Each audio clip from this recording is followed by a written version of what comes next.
भारत और चीन के बारे में हमेशा 1962 की बात होती है, पर ये कोई नहीं बताता या ज़्यादातर लोगों को पता ही नहीं है कि 1967 में नाथुला में क्या हुआ था। कैसे भारत चीन पर भारी पड़ा था, कैसे भारत के सैनिकों के सामने चीनी सैनिकों ने घुटने टेक दिए थे। चलिए आज हम आपको बताते हैं कि आखिर नाथुला में हुआ क्या था। 1962 की लड़ाई के बाद भारत और चीन दोनों ने एक दूसरे के यहाँ से अपने राजदूत वापस बुला लिए थे। दोनों राजधानियों में एक छोटा मिशन जरूर काम कर रहा था। अचानक चीन ने आरोप लगाया कि भारत मिशन में काम कर रहे 2 कर्मचारी भारत के लिए जासूसी कर रहे हैं। उन्होंने इन 2 लोगों को तुरंत अपने यहाँ से निष्कासित कर दिया। वो यहीं पर नहीं रुके। वहां की पुलिस और सुरक्षा बलों ने भारत के दूतावास को चारों तरफ से घेर लिया और उसके अंदर और बाहर जाने वालों पर रोक लगा दी। भारत ने भी चीन के साथ यही सलूक किया।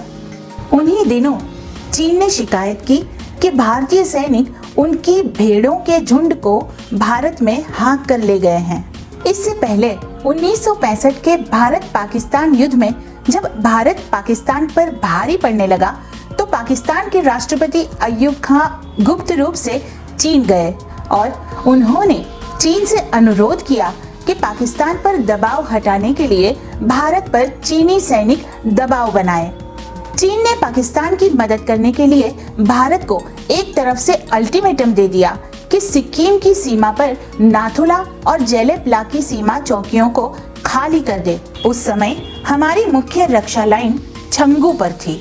हमारे कोर मुख्यालय के प्रमुख जनरल बेवूर ने जनरल सगत सिंह को आदेश दिया कि आप इन चौकियों को खाली कर दीजिए, लेकिन जनरल सगत ने कहा कि इसे खाली करना बहुत बड़ी बेवकूफी होगी।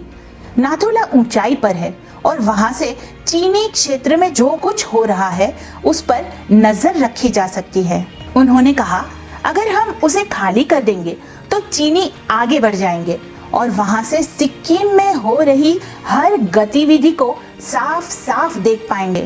दूसरी तरफ माउंटेन डिवीजन 27 जिसके अधिकार क्षेत्र में जेलेपला आता था, उन्होंने वो चौकी खाली कर दी।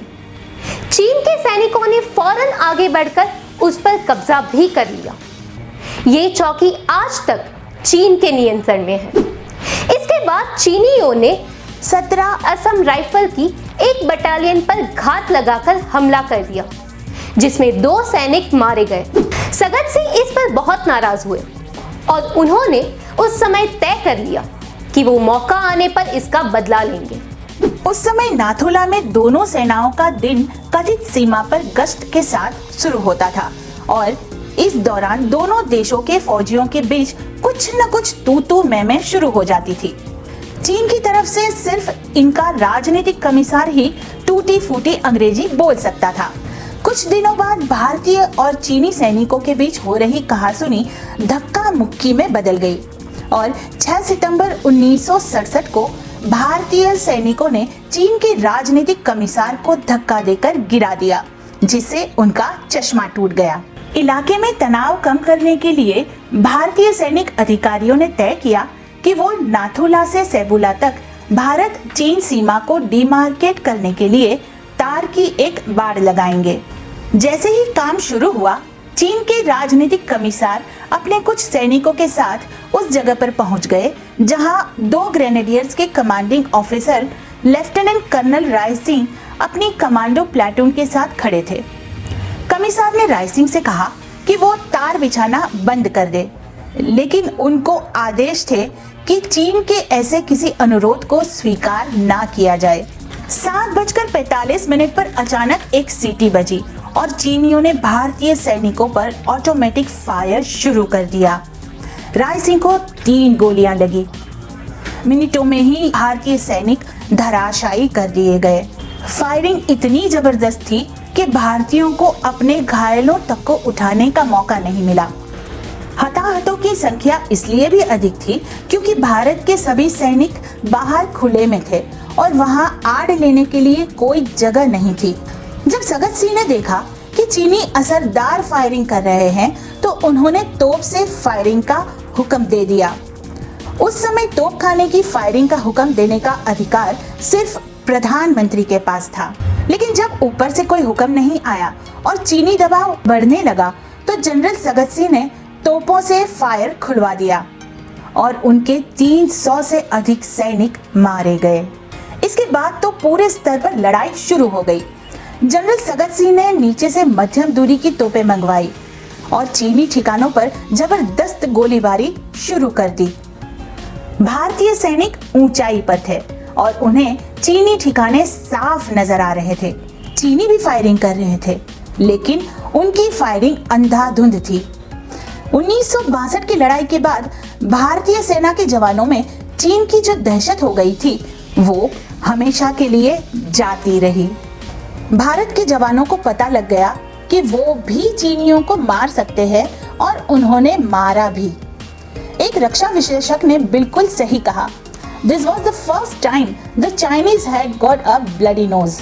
दिलचस्प बात यह है कि जब 15 सितंबर 1967 को लड़ाई रुकी तो मारे गए भारतीय सैनिकों के शवों को रिसीव करने के लिए सीमा पर पूर्वी कमान के प्रमुख सैम मानेकशॉ, जनरल जगजीत सिंह अरोड़ा और जनरल सगत सिंह मौजूद थे।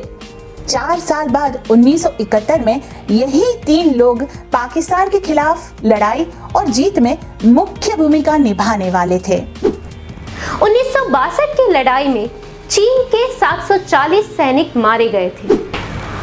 अगर हम माने कि 1967 में मात्र 3 दिनों में चीनियों को 300 सैनिकों से हाथ धोना पड़ा तो ये बहुत बड़ी संख्या थी। इस लड़ाई के बाद काफी हद तक 1962 का खौफ निकल गया। भारतीय सैनिकों को पहली बार लगा कि चीनी भी हमारी तरह ही है और वो भी पिट सकते हैं और हार सकते हैं। चीन अब भी 1967 को भूल नहीं पाता है, इसीलिए 3 कदम आगे बढ़ाने के बाद 2 कदम पीछे हट जाता है। नाथुला युद्ध 10 दिन में ही सिमट गया था। वजह है हमारे फौलादी इरादों से किया गया प्रतिकार।